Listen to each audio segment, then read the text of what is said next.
the next one, which is the Buccaneers beating the Green Bay Packers 31-26.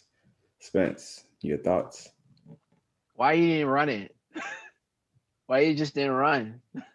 You had a clear space, open lane. Just run, Aaron. Run.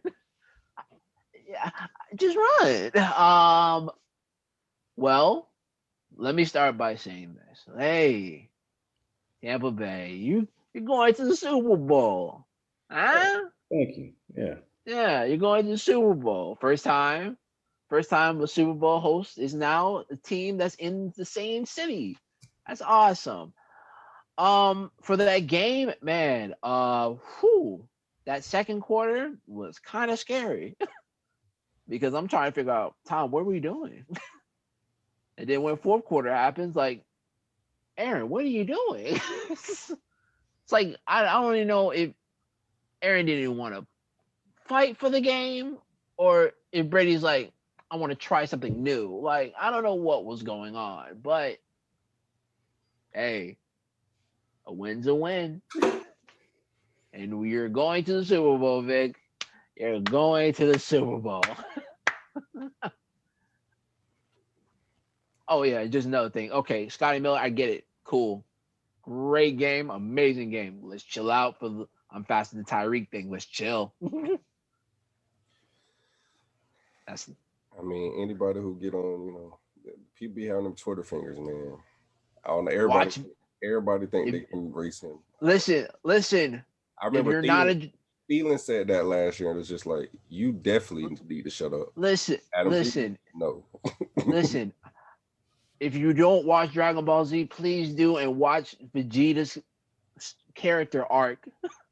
His Aaron always gets him killed. Oh, Don't be a Vegeta. all right, Trey. Oh, like I said, but on that on a Saturday before we recorded, defense was gonna make the difference in this game, pretty much. That's pretty much what it came down to. I mean, Bucks had a pretty sizable lead going into the half, albeit by a stupid decision. You can blame Kevin King on that play, which he was the person who gave it up, but I blame the defense coordinator in that situation. 2 seconds left. Wire. I'm playing. I'm putting everybody. You can have anything to the front in front of me. You can try to get to the sideline. If that's the case, you want to try to kick a long field goal. But there's no reason he should have even been in position to let Scotty Miller get past him. Now I know Scotty Miller's fast, but you supposed to have been so deep that that didn't even matter. That was horrible. Like, that's just coaching. Like, that was horrible. That should not happen. So that's just dumb points you should not even gave up to begin with. But fast forward, when I say defense, like Spence said, Tom Brady, I don't know what he was doing in that third quarter, but it was like, I was just sitting here thinking like, oh man, not like this. Like, it's one thing if Bucks would have lost, but it's like, if they would have lost in that fashion, like, he, what was that, 3 straight interceptions, just about. Yeah. But nonetheless, again, the defense stepped up and they made sure that minimal damage was done off of that, and pretty much that was the difference on both sides, because the Packers gave up 2 picks as well, but the Bucks scored off of their turnovers. Right. So, Oh, one pick. yeah, 1 pick. Okay, Yeah. but yeah, that was the pretty much the difference in the game, really. Aaron Rodgers, like the whole thing you said, run. I don't think he really would have scored, because you got to think how quick Devin White can close. He wasn't gonna. He would not have made it all the way. Would have made it for an easier 4th and goal though to go for. Yes, it probably would have. Yes. So, but even with that, the coach apparently didn't want to go for it. You want to just put the ball back in Tom Brady's hands, and that was questionable as well. People were complaining about that last call with Kevin King, which It was. I mean, it was a clear holding penalty, but I mean, I could see the sentiment where there was plays on both sides that could have been called all game that they didn't call, but that one was so blatant. It's like they had to do it, and I feel like there was no way they couldn't not throw the flag there. Like it was so blatant. But at the same time, I hate throwing that flag in that situation just because because of the situation. I Right. never want the game to have that like kind of have it don't have an asterisk next to it, but you can have that where somebody will say, well, if they didn't call this, you got what I'm saying? Like I hate when It could referees do it could that have been on a different. game changing play like that. So it's like, but when you slow it down and you look at it, it's like they had to call it. Nonetheless, though, good solid win all around team effort, you could say. Um, Bucks first team to host the Super Bowl at home. That's big, but them boys they got to come to play. You can't just because put it this way. This best way I'll put it. The Bucks are in the Super Bowl right now, right? But the three teams they played, they were at home too in the playoffs. So just because you're at home, that don't mean nothing really. You still got to go out there and handle your business. Or guess what? All that means is you got a shorter.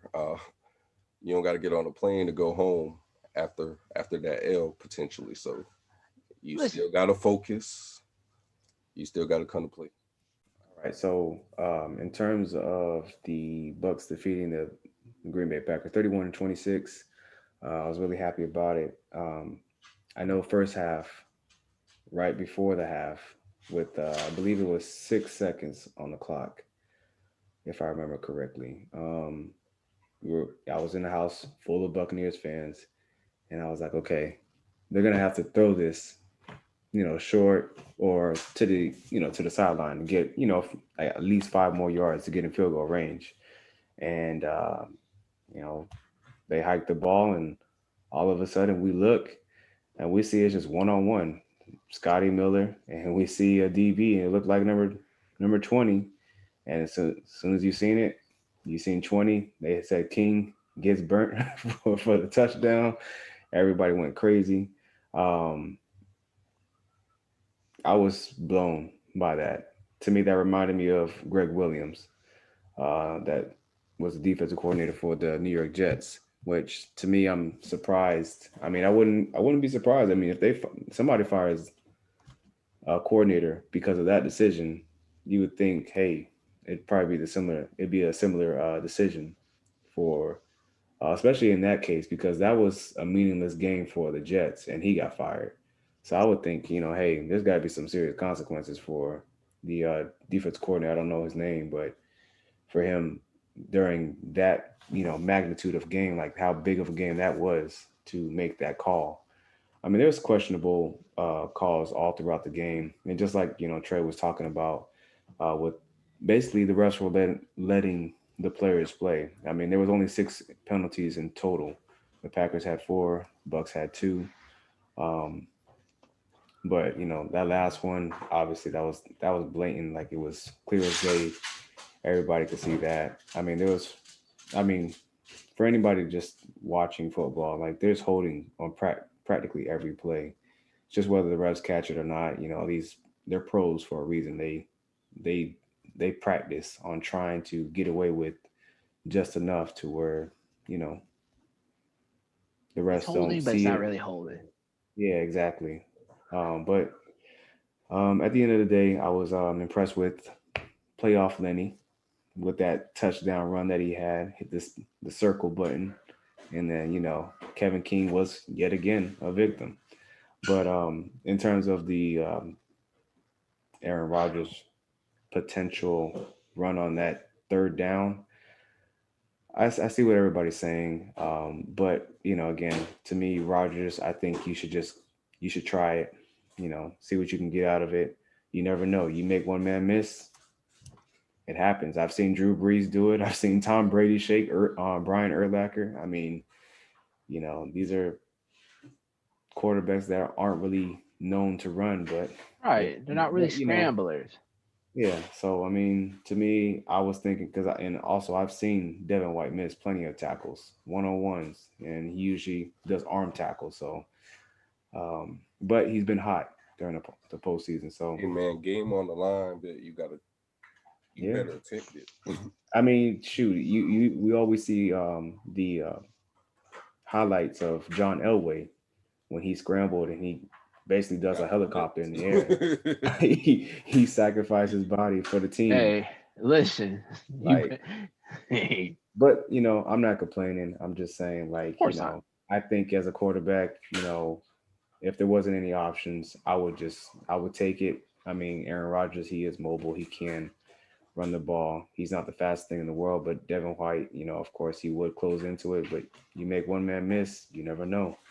But either way, kudos to the Bucks.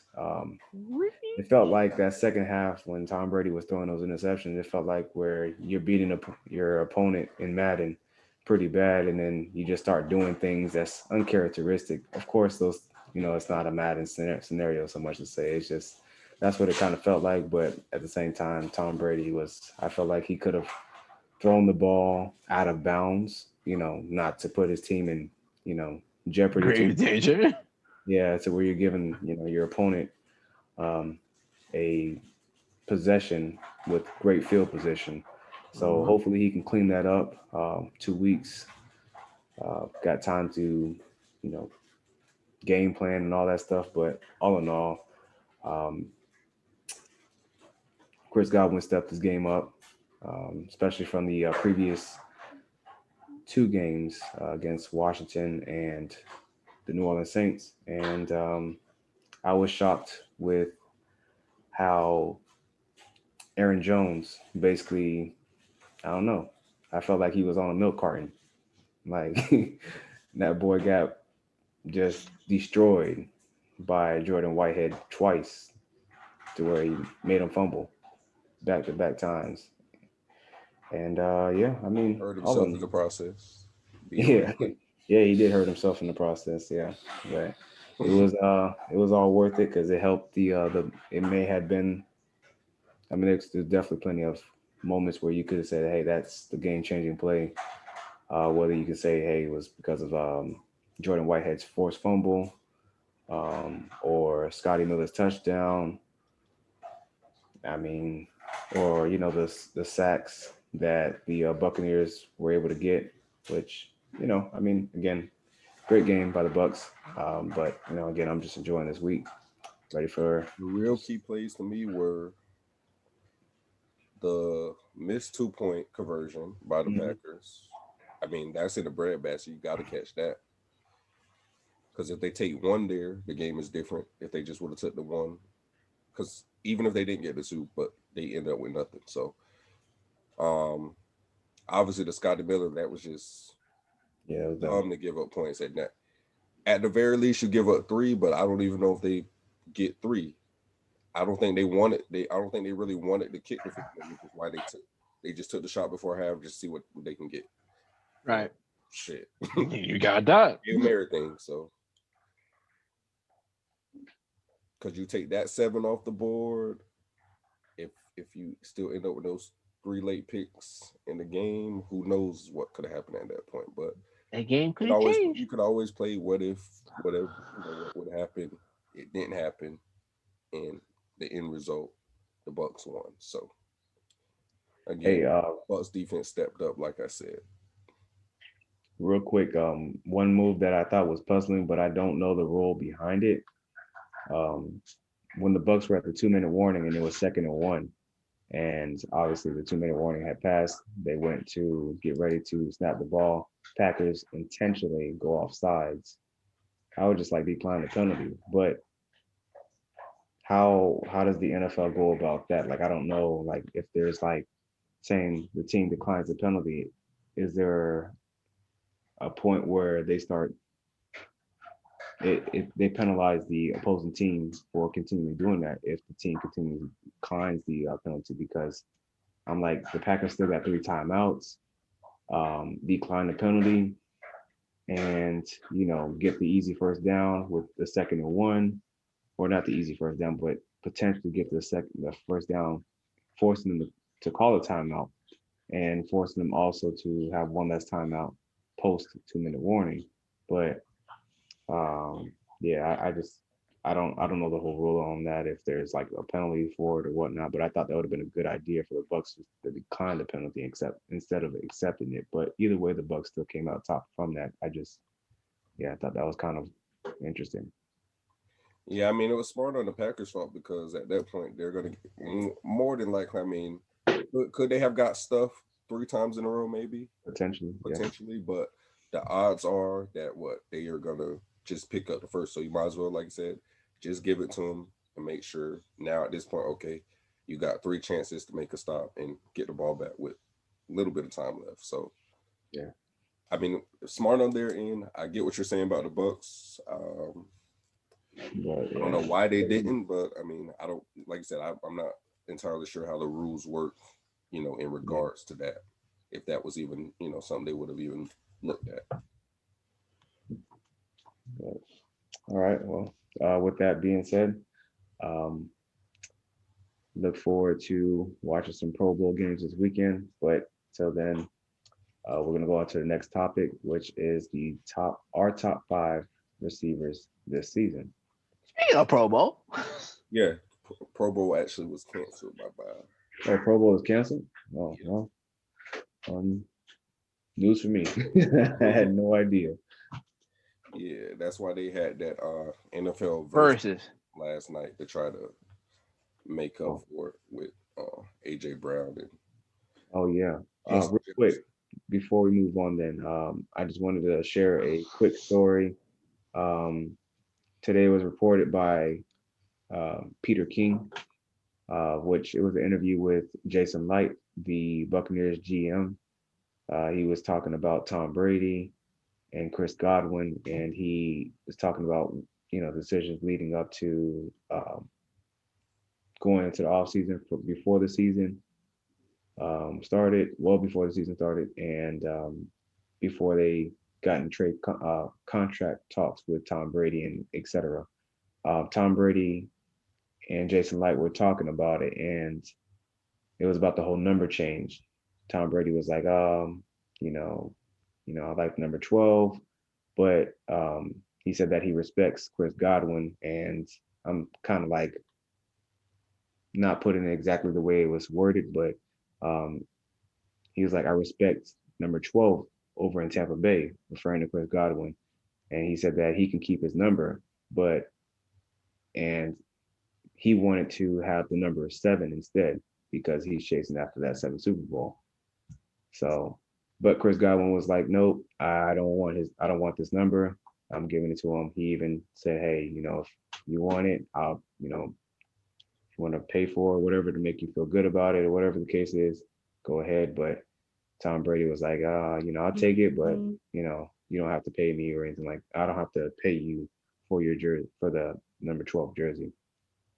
So they, Chris Godwin's obviously in 14 now, but Tom Brady's in 12. But the story, Tom Brady was going to switch to number 7 because he was in pursuit of that 7th Super Bowl.